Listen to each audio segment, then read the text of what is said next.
At T-Mobile, our critical mission is providing unparalleled 5G coverage for when connectivity is mission critical. Introducing T-Priority, America's best 5G network experience for first responders, even in times of congestion. More capacity, faster speeds, better coverage. T-Priority from T-Mobile, built for tomorrow's emergencies, ready today. Discover more at t-priority.com. For qualifying organizations on eligible rate plans, coverage not available in some areas and may be impacted by emergencies. Every Pokemon Episode Ever podcast is now on YouTube. Go on YouTube and search Every Pokemon Episode Ever podcast and click that subscribe button to never miss an episode.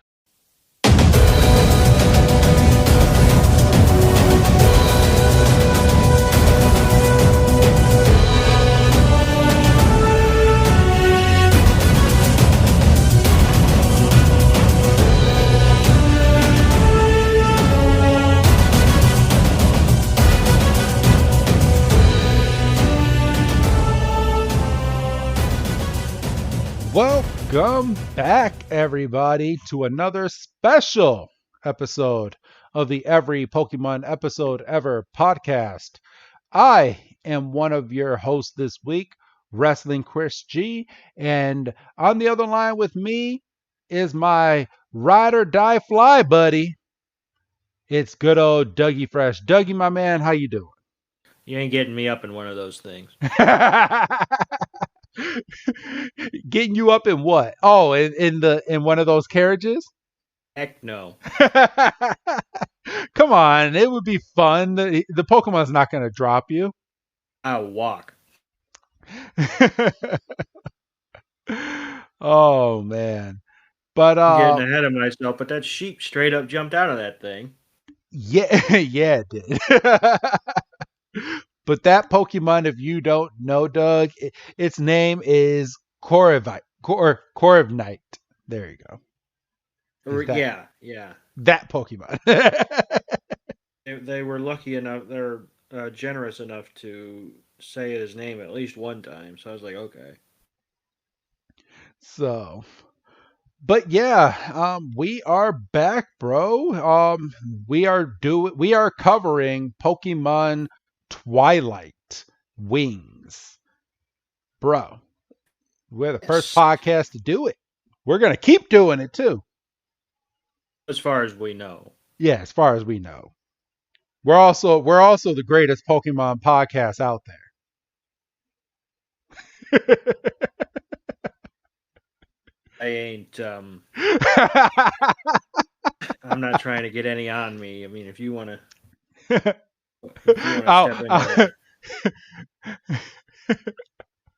Oh man.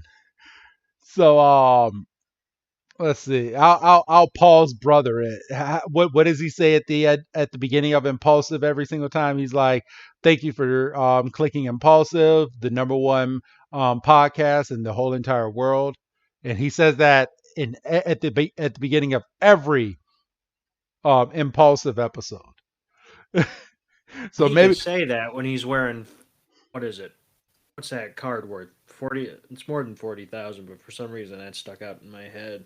Oh no, he has a $1 million Charizard, and it was like 1.4, wasn't it, or something? Yeah, something like that. And then he also has a $4.3 million Pikachu card, which he got during WrestleMania. Silliness. Yeah, that was the card he walked out with. Yeah, no, and he walked out. He had the Charizard around his neck for one of his boxing matches. Yep. So I can't tell, but I did quotes. He's like, don't get me wrong. I don't follow these brothers, but when stuff comes out about them, I mean, I'll take a peek. Well, you want to be somewhat connected. You want to be in the know. Well, I mean, at least you want to be able to make yourself not look like a jackass if you're at a party or something. Yeah, true. I have a really expensive Charizard upstairs, put away in a safe with a code, and ain't nobody touching it anymore. So you hope. I haven't even checked on it. I should open it up. You probably snagged it that day that you came over to watch the wrestling pay-per-view. You gotta change your codes, man. For real, man. Everyone should do that every now and then, to be honest. As long as you write it down afterwards. Yeah, I had a problem with that recently. So tell me, okay, totally off subject, but we have a few minutes where we could talk. Tell me why. For like, I've had Ain't nothing but a heartache. stop. I've had the same password for a lot of my stuff for about maybe like 5 or 6 years now. Just nothing's ever happened. The password was fucking concrete. And then I got the urge from my wife to say, maybe you should change up your passwords. So I changed my fucking password. Tell me why I'm getting security alerts.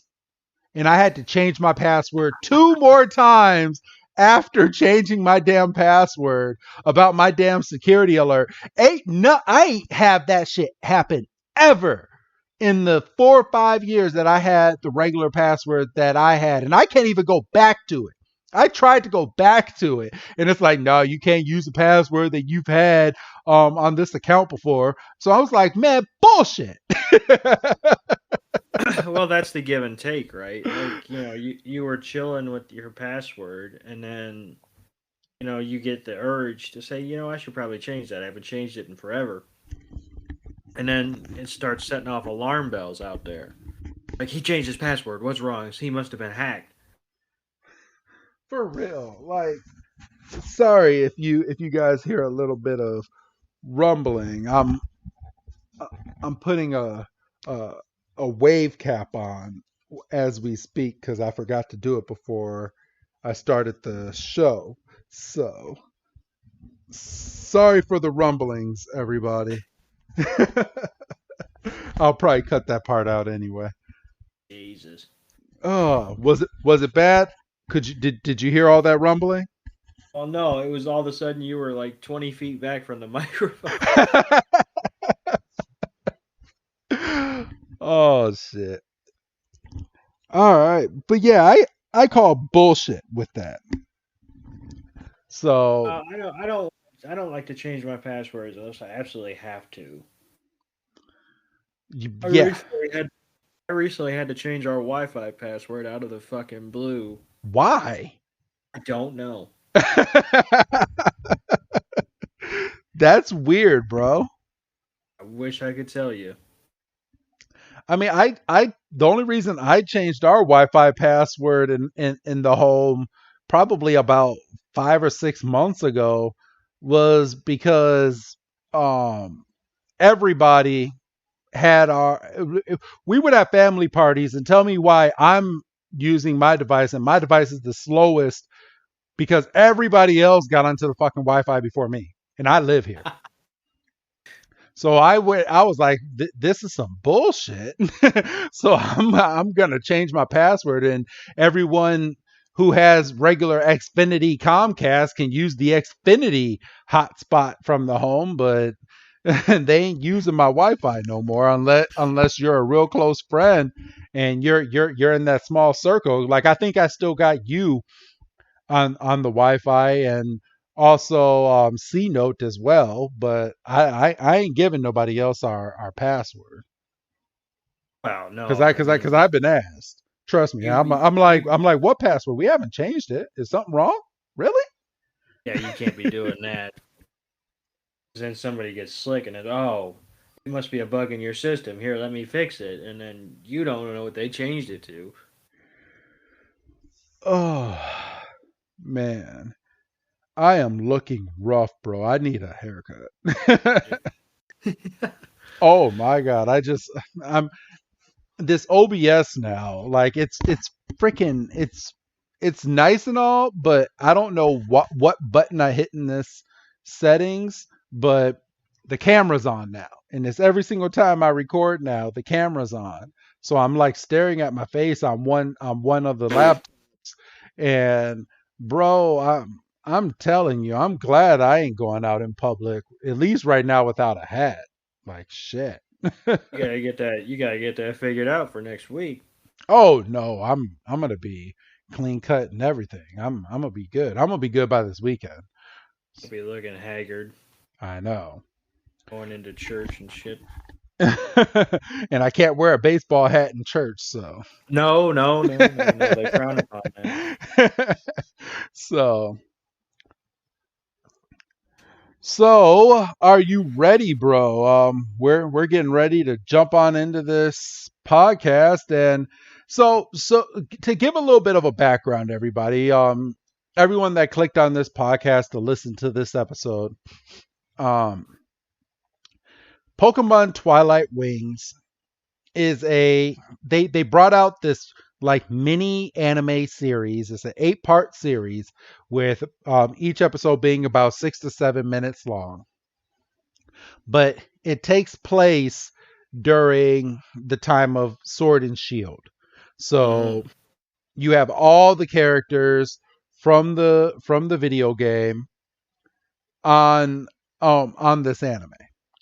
And I'm not going to go and spoil. I mean, even though most of you should have already beaten Sword and Shield by now, but I mean, the rule of thumb with Pokemon games is you don't ever talk about it unless you know someone's already done. So I'm not even going to go and spoil anything because I don't know where people are when they're playing these games. Have me come on here and then they'll leave us a 1-star review.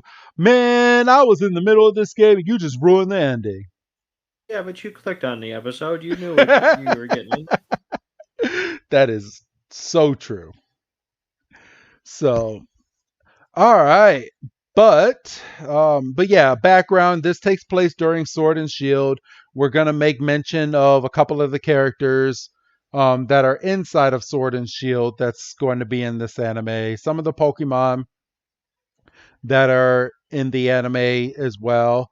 And it's going to be kind of short, sweet, and to the point. And since these episodes are only about 6 to 7 minutes apiece, me and you, Doug, came to the conclusion that we can pack 2 of these episodes into 1 episode. Yes. Therefore, only doing 4 episodes of these for the download feed. So hopefully, you're looking at this, and it's somewhere between I would say 30 to 45 minutes. Yep. Get you 2 episodes. And yeah, so it should be about 4 altogether. That's a nice little chunk, and let's move on. Yes. And thank you if you are listening to this on Patreon. This is one of the few specials that you guys get ahead of time. And people will be listening to this on the free feed at some point. I honestly, I don't know, because you want to know what's funny. I mean, it hasn't happened yet, but by the time this episode comes out, it's going to be that way. Our Patreon now has gotten to the point where when you listen to stuff on the Patreon, it's not premiere. It's not a week off anymore. It's with these specials that we've been doing and the way that we've kind of structured stuff. You're waiting about a month and a half before it hits the free feed. So, and it's getting to that point. So now, as of this podcast, go on to our Patreon, patreon.com/everypokemon, and subscribe, because if you're fully caught up, you're not really caught up. There's about a month, maybe about a month and a half worth of content on our Patreon that you have not listened to yet. So go ahead and go on the Patreon and click that subscribe button, download, become a Patreon, and you listen to our stuff a month in advance. So isn't that funny, Doug? I never thought we would be like that. You don't want to be on the outside looking in. You don't want to be missing out on none of this. For real. So like I said, if you think you're caught up on the free feed, you're not. So go ahead, go ahead and get caught up on the Patreon. Again, that is patreon.com/every Pokemon. And follow us on Twitter. I don't plug it enough, even though I should, at Poke Breakdown, which is in the description of this podcast built in now. So all of our subscribers should know now. Yeah. Yeah. But you ready to jump on into episode 1, bro? Definitely. All right. Well, without further ado, everybody, let's jump on in. So we start episode 1, and episode 1 is called Letter. And actually here, in Japan, this episode actually premiered in Japan and in the United States on the same day, right before COVID, everybody, January 15th of 2020. So this episode is called Letter, and I'm hitting the play button now. And you start by hearing some commentary going on for a Pokemon battle. And the Pokemon battle that is going on is Leon battling Bay on the television. So Bay has her Machamp, and Leon has his Charizard. And you're introduced to a little child who is sitting on his bed watching this, and then another kid is running down the hallway, and you see a little girl petting her Eevee, and the kid runs into the room, and he's like, oh, he's like, did I make it? He's like, oh man, I did make it. And they're looking at the TV, and Leon's doing his signature pose, and the battle's on, and you see the children sitting there talking to the TV, and they're like, "Oh man, this is cool. This is real cool." And Leon's Charizard is just flamethrower, and Machamp is taking Charizard and just flinging him over with one of his arms, and Charizard comes in with what looks like a tackle and a flamethrower to make a very quick battle, and it's over. Doug? Yeah, this is very reminiscent of obviously the opening of Kanto with a Pokemon match being watched on TV. Um, Obviously it's updated because this is some type of flat screen. I thought it was really cool that you could actually see the battle kind of happening in the background. Um, the kids that were watching it were focused, but like we were focused on the kids, we weren't focused on the battle, but we could see what was going on. And yeah, this is a very quick battle, especially considering the hype, that was going into it, from the announcers beforehand, and the second kid rushing in. And if he was late, he would have missed it. For real, if he was just about 30 seconds more, he would have missed it. And I'm on Bulbapedia, and Bulbapedia is labeling this battle as a Galar championship match. So it's Bay versus Leon in a championship match, and obviously we just said Leon won. I didn't want to interrupt you, Doug. I just wanted to throw that spiff in there while you're going. But it is at this point that we are introduced to their names, these two children, if you would like to make note of that, Doug. So yeah, oh, for goodness sakes, YouTube's weird with their closed captioning. Yeah, they are. So the child who's in the room initially is John. Yes. And the child that's rushing in trying not to miss the battle is Tommy. Yes. And John is very he's watching the battle very intently, and when Charizard wins, he kind of puts his hand on the screen. He's cheering, and he collapses on his bed, and he's like, "One day, I want to go out there and I want to watch Leon. Leon battle with his Charizard." And trying to figure out at what point you find out, because I don't want to spoil anything. No, you're good. You're good. Because it becomes very apparent that the bed that John collapses on is a hospital bed. Yes. And we find out that they're in like a children's hospital. Yes. So the story behind this would be more so the chairman of the championship match that just happened walks in and his assistant, who I believe in the video game was named Oleana or something like that, and um, she reminds her boss he's and says, "Hey, we need to get over to the children's hospital. We're about to be late."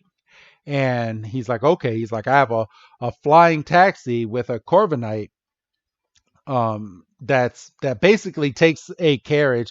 That's how you travel um in Sword and Shield, everybody. Like you could fly with your Pokemon, but you always have the image of a Corviknight like carrying a taxi from location to location when you're flying, which is pretty cool. But That's a word for it. I'd be scared shitless. yeah, they come over to Corviknight and they're introduced and they're like, "Oh, he's a fine looking Corviknight. He's the fastest Corviknight that's out here. He'll get you from point A to point B in no time." And they're like, "We should go." And then we're quickly shot like a look from Corviknight just flying through the air over to the hospital. And then it's here that we find out that the children are actually inside of the hospital. And one of the nurses walks in and is like, "Mr. Rose will be here soon. Are you excited for Mr. Rose?" And he's like, "Mr. Rose?" He's like, "He's coming to visit us today here at the hospital." And freaking John is just starstruck. He's like, "Oh my gosh, I was just talking about this. I need to write him a note, Doug." And he's like, "I'm gonna write him a note, and I'm gonna ask him to take me to a battle, so that I can see Leon." And Tommy's like, "Well, wouldn't it be more efficient to just ask him?" And John's like, "No, no, no. It has to be a letter." And um and God damn this YouTube captioning. Yeah, I Yeah. said it. Um, Yeah, he's like, it's like, really no, it weird for has to. this episode 1. We'll have it fixed for episode 2, 3, and so forth. And he's like, no, it has to be a letter. And Tommy's like, well, okay, well, I'm gonna go meet him. And Tommy's scribbling away, and then we go out to like the corridor of the hospital, and we see Mr. Rose is signing autographs on shirts, which is not healthy because that means that those shirts can never be washed. So, is there no paper in this hospital other than in John's room? So, and it's at this point, um, John is told, "Hey, where were you? He's getting ready to leave." And John's like, "Wait a minute, no, he can't leave yet." And he rushes out of his room with his letter and he's flying down the hallway and Mr. Rose is gone. So he's like, "Oh my God, I'm about to miss my opportunity. I'm about to miss my chance." And he starts running and we don't really know what his condition is, but he's rushing down the hall, and then he gets to the stairwell, and he's getting ready to run up the stairs, and John is running. He is running up these stairs, but he gets winded. He's like, oh my gosh, I need to catch my breath. But I got to make it. So he continues to go, and he's running. Mr. Rose and his assistant get back into the flying taxi, and John makes it all the way to the top of the roof where Mr. Rose is supposed to be, and he opens the door, and he's gone.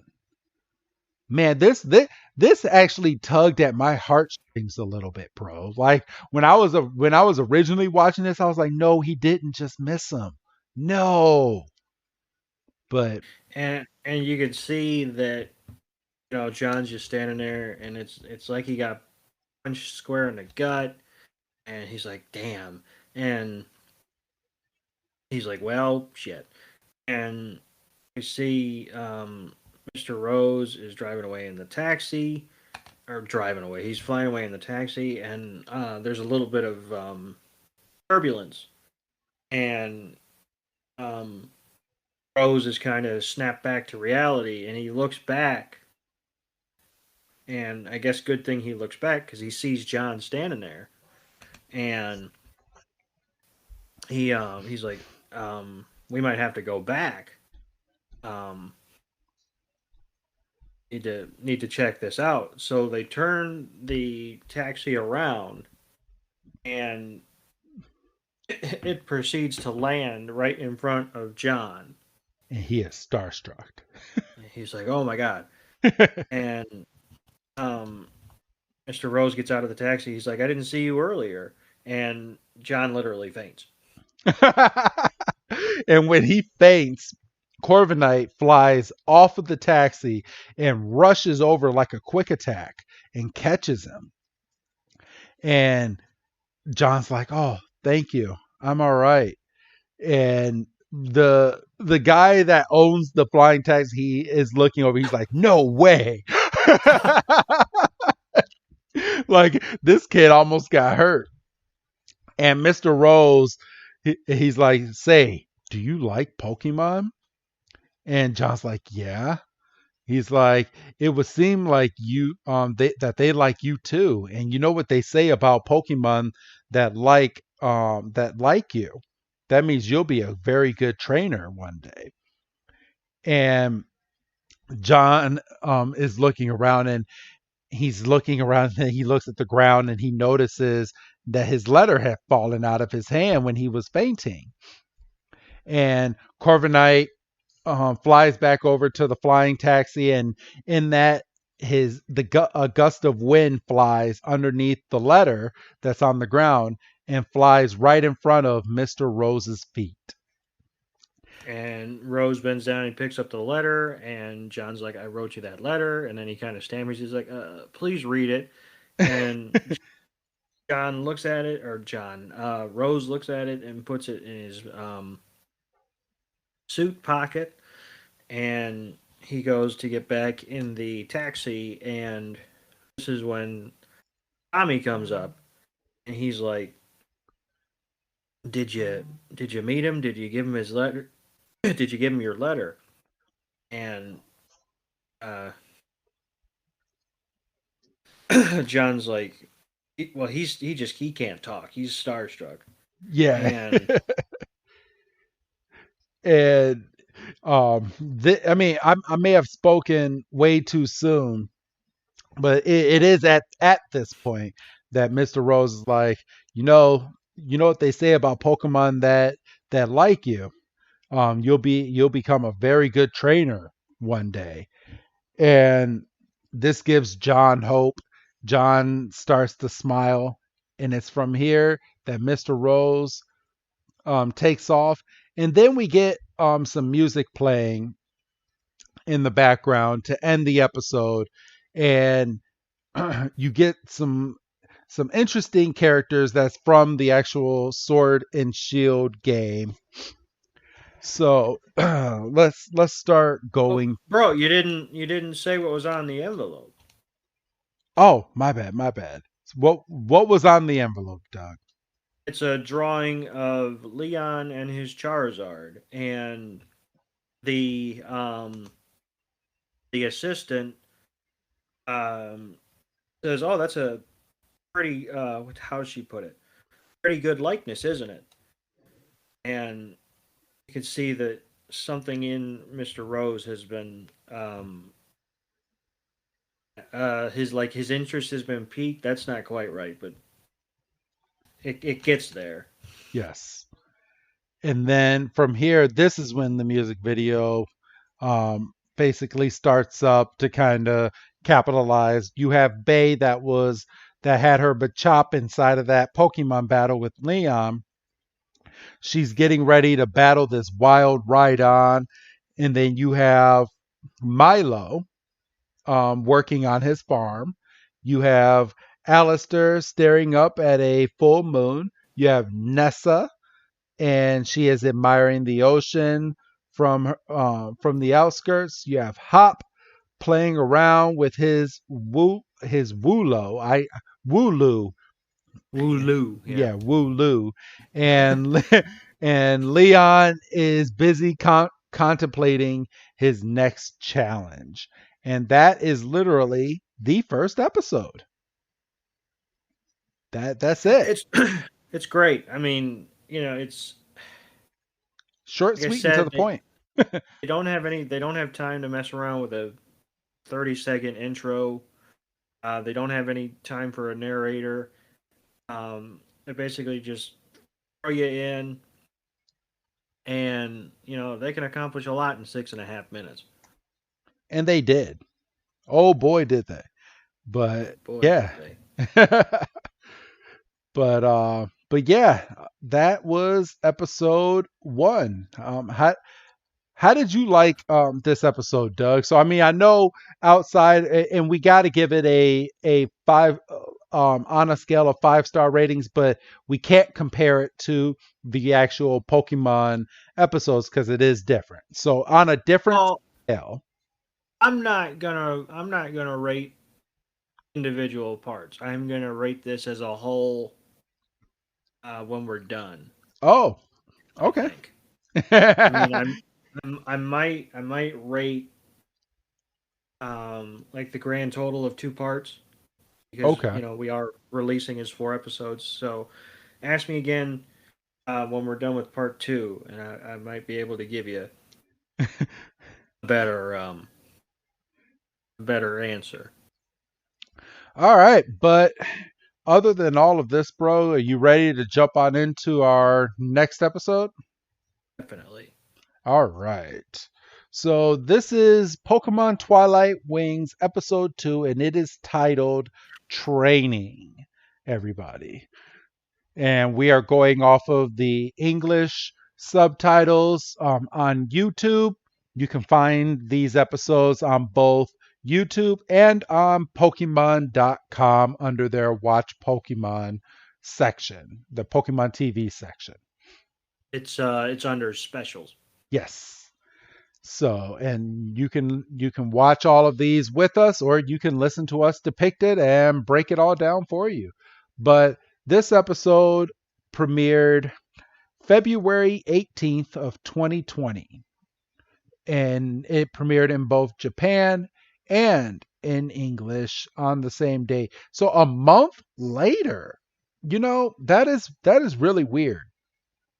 So you Especially with how short these episodes are, you'd think you just want to shoot them out in a batch. for real, but it was a month and 3 days later for this episode. So, but all right, we start this episode. Uh, let's see. Bum, bum, bum. So Bay is on the phone with Oleana, and um she contacts her because she feels a little bit upset about her loss against champion Leon. Doug, do you wanna start this episode? Yes. Okay. So, um, this was nice that they kind of kept it connected, like that the battle at the beginning of episode 1 is going to have these ramifications. So, Leanna is on the phone call, and she's like, I'll be at the gym in the next few days. And we see somebody come in with a stack of like binders, and they're placed on top of John's card. And um, Rose is kind of fucking with his hair, and he Yeah, he's like, well, she really. this rose rubs me the wrong way, but that's only because of the video. Oh, I see. Yeah, foreshadowing, but I'm not gonna say what happens, but he rubs me the wrong way. And he's like, oh, she must be taking the loss to Leon pretty hard, and hopefully she doesn't push herself too hard and get hurt. And we see Bay is in one of them Flying flying tag. tack in the desert. Yes. So right there, you can just count me the fuck out. So she's crossing through the desert and doesn't even wait for Koravite to land. She grabs her bags and jumps out of the flying taxi while it's in the air and just as jumps her in. as her phone falls off the seat. Yes. So she has no phone. She throws up three ultra balls.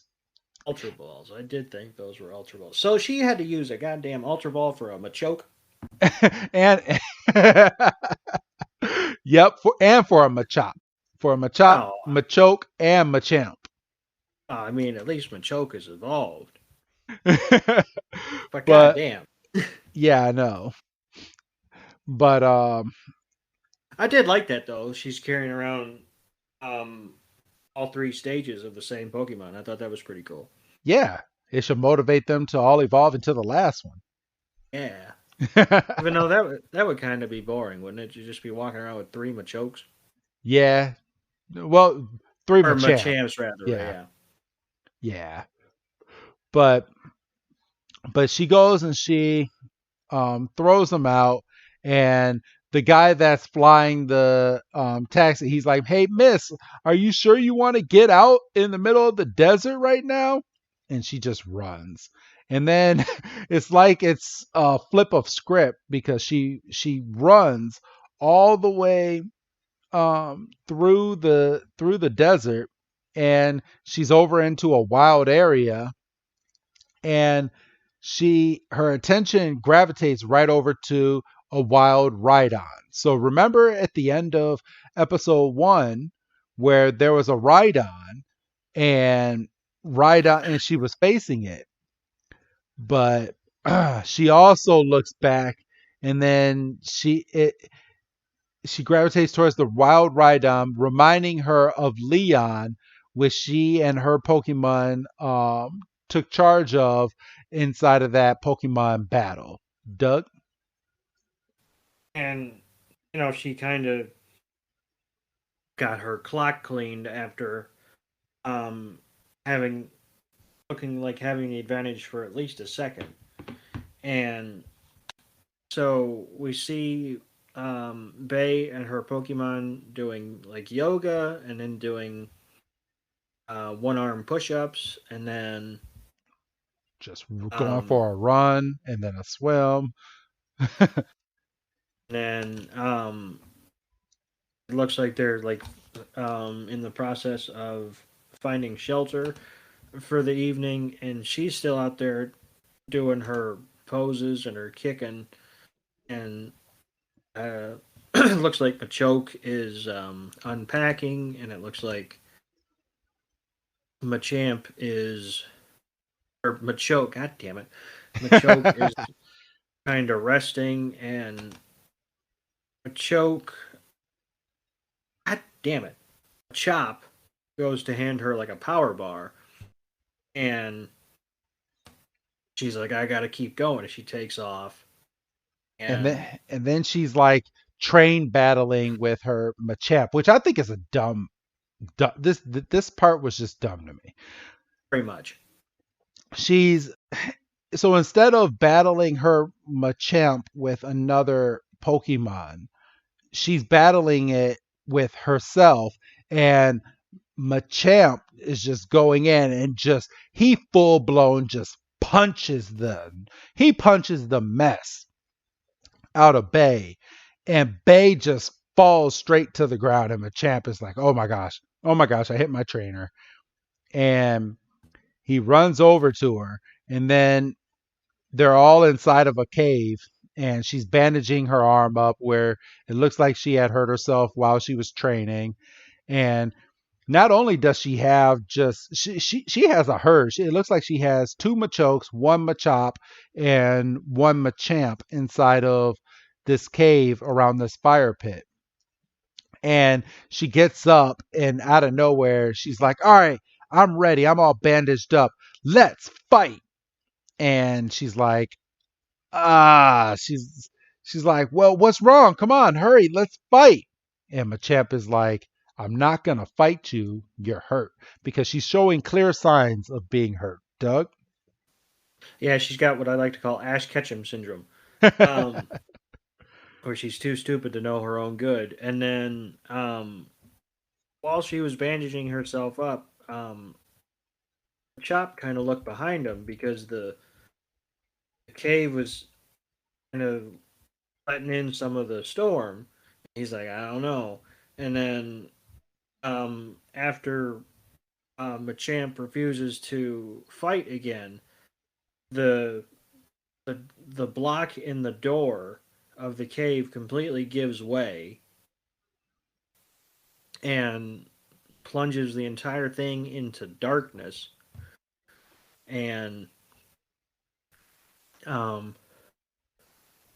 pardon me.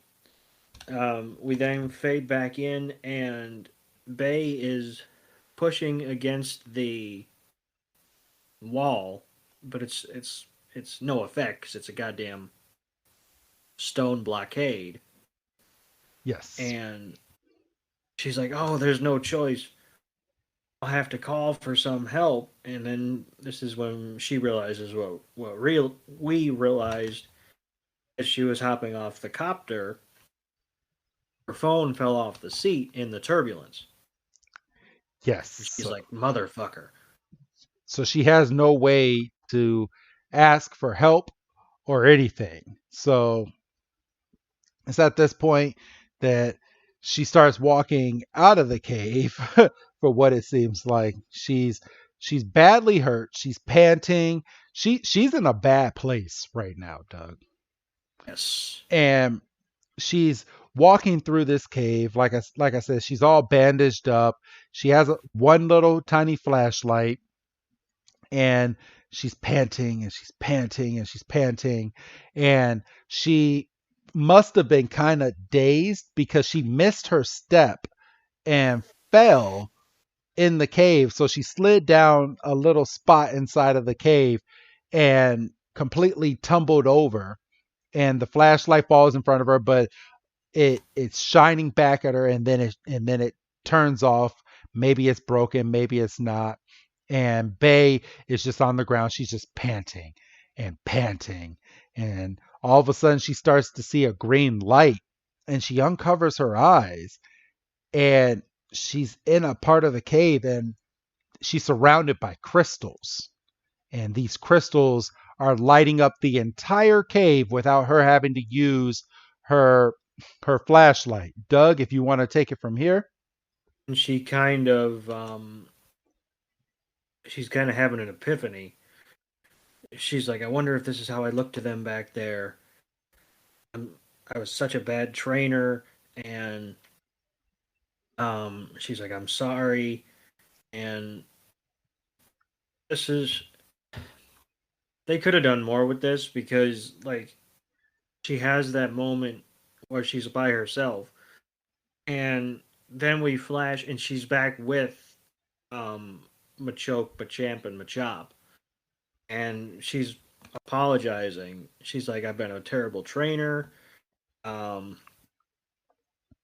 and she's like, "If I keep this up, I won't beat Leon or anyone for that matter." And Machop is like, "Bro, you need this bar to stay strong," and he does a little flex, and she takes a bite.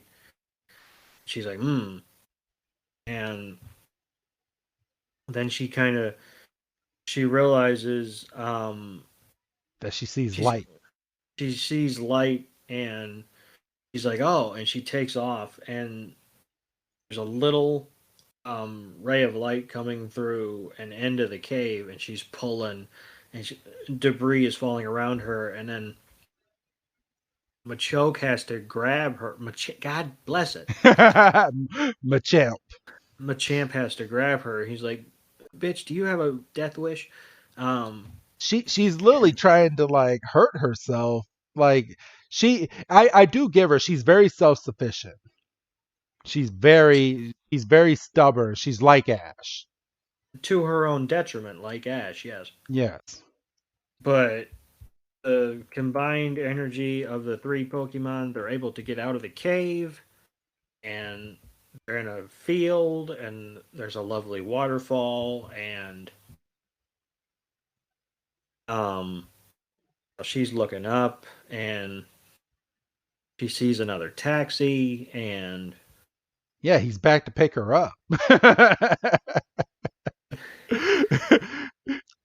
And he kind of asks, he's like, what are you doing all the way out here? And she's like, we're staying out of the way, or no, we're trying to stay out of the rain. And that's literally it. Like this, well, she gets her phone back. yeah, she does get her phone back, but that's it. That's That it. that I mean, that was the episode. yeah, pardon me. I think this is the kind of stuff you're going to see because, like I said, we've got 6.5 minutes. Um, so little bite-sized, isolated stories, and I mean, this says volumes because we can see how hard she was taking the loss to Leon, and we can see her determination and how far she's willing to push herself. Um, she wasn't using her Pokemon like Swiss Army knives, so I mean that's a tick in her box because the Ash Ketchum method would have been all right. Squirtle headbutt those rocks. What? So he could bust his head open, Doug? Well, so he can get the cave open. Yeah. I don't even think Ash's Squirtle is that strong. Well, we were about to find out. I feel. But all right. Okay, so now that we got these two episodes done, what do you think of these two episodes? Very good. They've got the through line of the battle.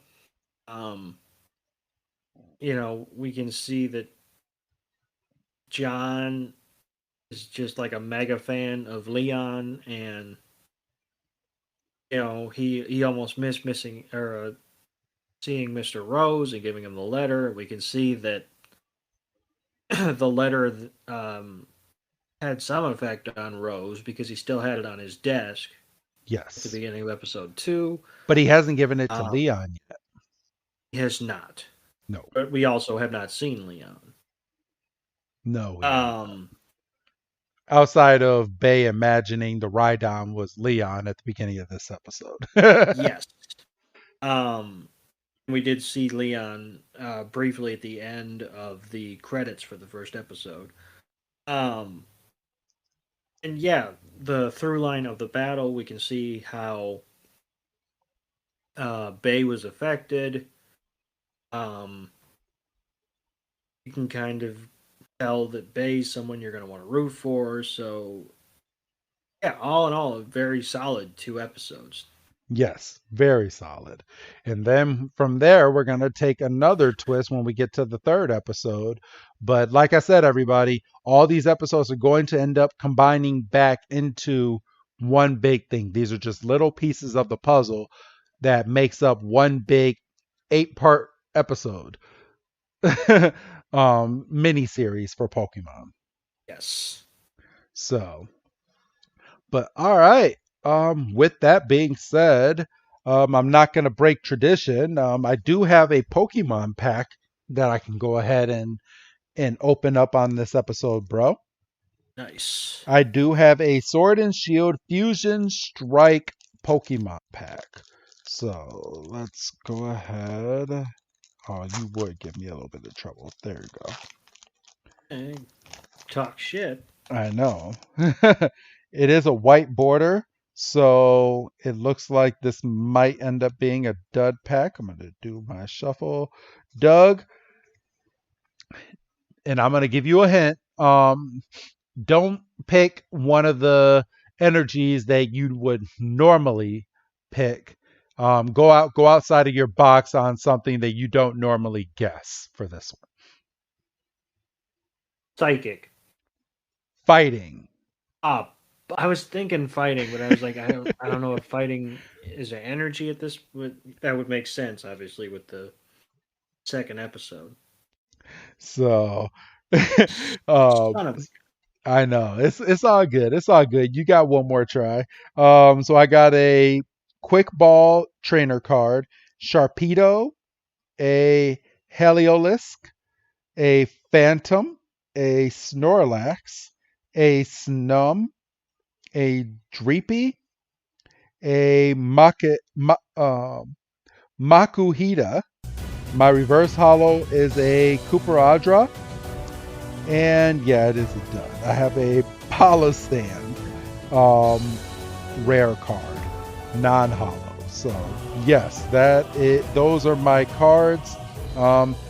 Here you go, everybody that plays the Pokemon trading card game live. This week's code is B7YCCM2JPBJ7. So there you go, everybody. But other than that, do you have anything else to add for this week, bro?